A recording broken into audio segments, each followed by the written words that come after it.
Hello, ladies and gentlemen. Last video of the day, and it's a banger of a video this time. And we have quite a few bangers today with the whole COVID thing, but and the Fauci. But this is pretty one of the bigger bangers, possibly, maybe second.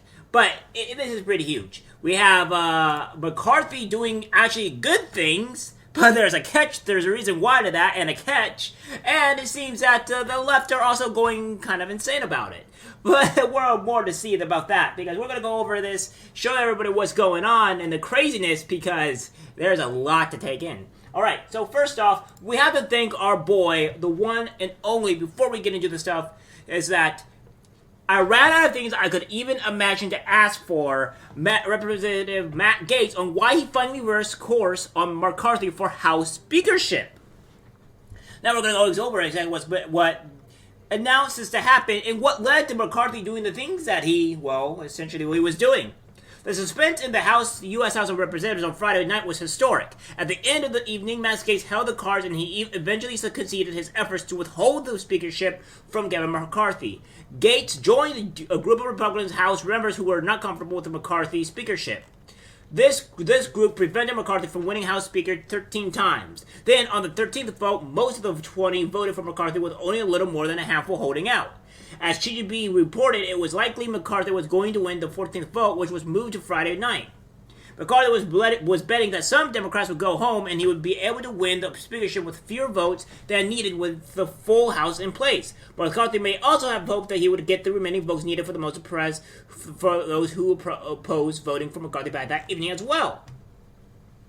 The 14th vote and all this stuff is here. But here we have the big juicer, because the others are kind of like a little irrelevant. At this point, a vote was called by the McCarthy backers to adjourn for the evening. McCarthy would try to do something over the weekend to win the speakership, but suddenly, Matt Gaetz got up and said something to McCarthy.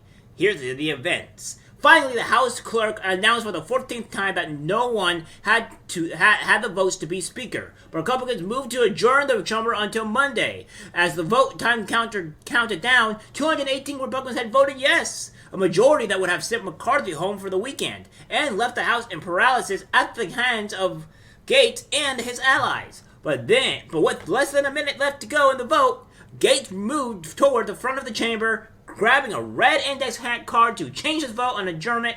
Gaetz walked toward McCarthy, and the two briefly exchanged words. McCarthy then raised his hand and yelled out, "One more!" as he triumphantly walked toward the front of the chamber to change his vote. 2. It was the GOP leaders' final negotiation, capping an emotional roller coaster over the course of the 4 days as he was held hostage by a narrow faction of his conference. Dozens of Republicans fought on McCarthy and Gaetz to defeat the adjournment measure, and McCarthy's victory at last was at hand. Alright, guys. There's still more, so just wait. It's getting to the juicy part. The 6 Republican holdouts will all vote president on the 15th ballot, giving McCarthy a 216-212 victory to end the longest speaker's race since 1859. Representative Tom Emmer, one of McCarthy's top deputies, went up and down the aisles, telling Republicans on the House floor not to clap for Gaetz or Rep. Lauren Boebert when they announced their votes. They had for the other holdouts who had flipped to McCarthy earlier in the day. So we have to thank Gaetz and we have to thank Lauren Boebert for this, because they have actively fought for the Americans and everything for this, for the victory that we got today. And all the things that are going to happen as well. Asked why he reversed reverse course on McCarthy's Gaetz said, "I ran out of things I could even ask for." McCarthy expressed relief as he left the floor. "I'm glad it's over."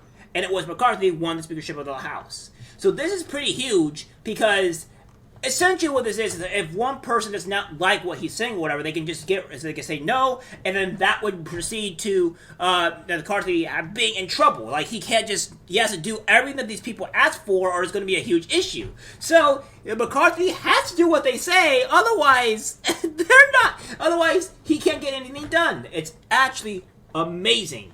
And then we have this as well. Kevin McCarthy will kick Democrats from powerful committee positions in payback for Pelosi's snub. Republican Speaker to boot squad member Illahn Omar from Foreign Affairs and remove Adam Schiff and Swalwell from Intelligence. Boom!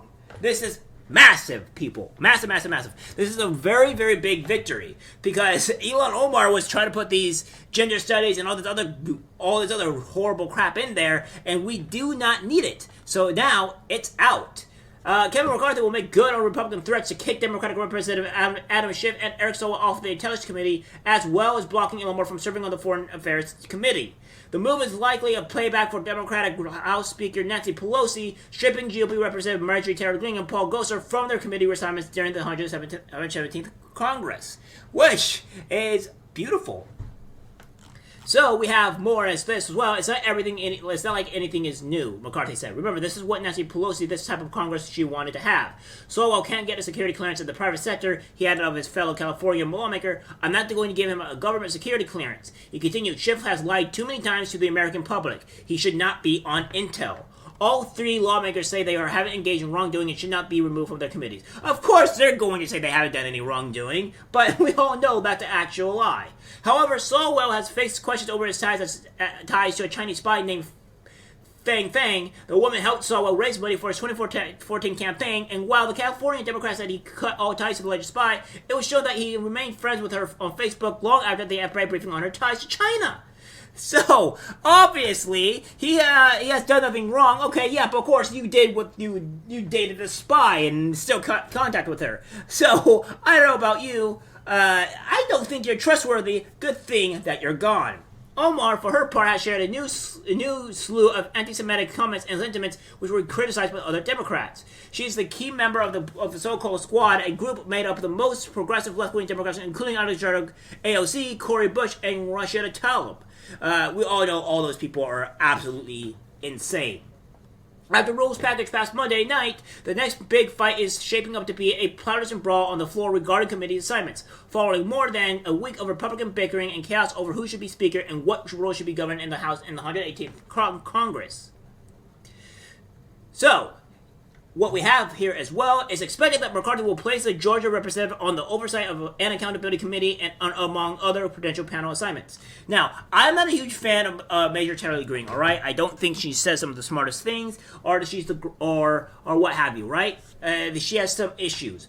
But this is significantly better than anybody else that was on that committee by far, and it's a good thing that we at least have her. And at the very least, she was pushing to push all this transgender stuff and all of the stuff out of the gates. So it's really good that we have her. We can disagree with some of the things she's done and said, which rightfully so. Every politician should be easily criticized, but I think she's positive in the long run, to be honest with you.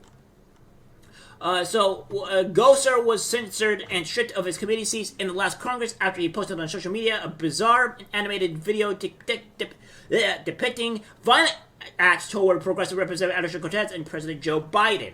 So we have all these things as well. So there you have it.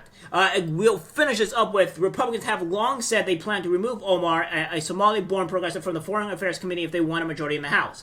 Omar has been in Congress since 2017, claims Republicans made it their mission to use fear, xenophobia, Islamophobia, and racism to target me on the House floor and through millions of billions of dollars of ad campaigns. No, I don't think that's the case, because nobody really has a problem with you guys in general. It's just, you're just a terrible person and not a good person for the job at all. Schiff, who led the first House impeachment trial against Donald Trump, has attacked McCarthy over the threat to block him from the intelligence panel, claiming the new speaker will be adhere to the wishes of Majority Taylor Greene, which is good because I think she's a net positive. Again, she's not the greatest, but she's a lot better than what we had before. McCarthy and Democratic leader Jeff Reese have not worked out the ratios for House committees as of Monday night, which would be a process that takes several days in itself. Blah, blah, blah, blah, blah. So, we do have that, but there's some other great things too.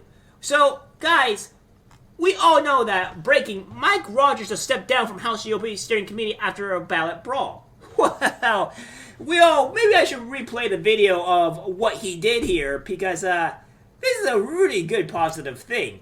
Take a look at this. Public information out there that Mike Rogers threatened to say he's going to kick those of us off of any committees who dared to challenge the coronation of the speaker. Yeah, it didn't seem like he's been the greatest, so obviously this is good. It was revealed Mike Rogers of Alabama is planning on stepping down from the steering and policy committees of the United States House of Representatives. According to Politico, Rogers said the move would likely happen later this week and confirmed the plan on Monday morning, noting that his departure from the committee is not finalized and was encouraged by fellow colleagues. Oh boy. During the 14th vote for our House Speaker on Monday, where Representative McCarthy fell just on one vote shy of winning the position, Rogers approached Representative Matt Gaetz and Lauren Boebert, pointing in their direction. Florida's Representative Richard Hudson pulling Rogers back from the group, sparking concerns that a fight could have ensued if it weren't for Hudson stepping in. So yeah, we all know that what Mike Rogers said. This is what he does here. There was a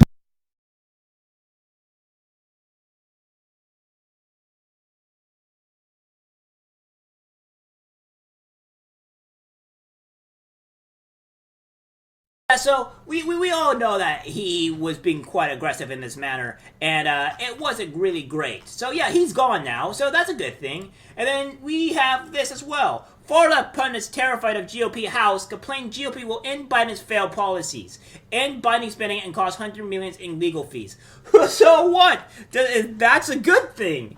The fact is, we don't want any more of this major spending. We need spending on things that actually matter, not the garbage that the Biden committee and all this other garbage that these people are doing. I think this is a massive win, guys. I think we're going to be heading in the right direction. Hopefully, we'll have some other great things going on in the next couple of years, because this is all great, and I can't wait to see what the future holds for us, especially in the next 2 years when we get a good candidate, because this is all good. Well, guys, that's it for the video. Like, subscribe, share, and as always, take care.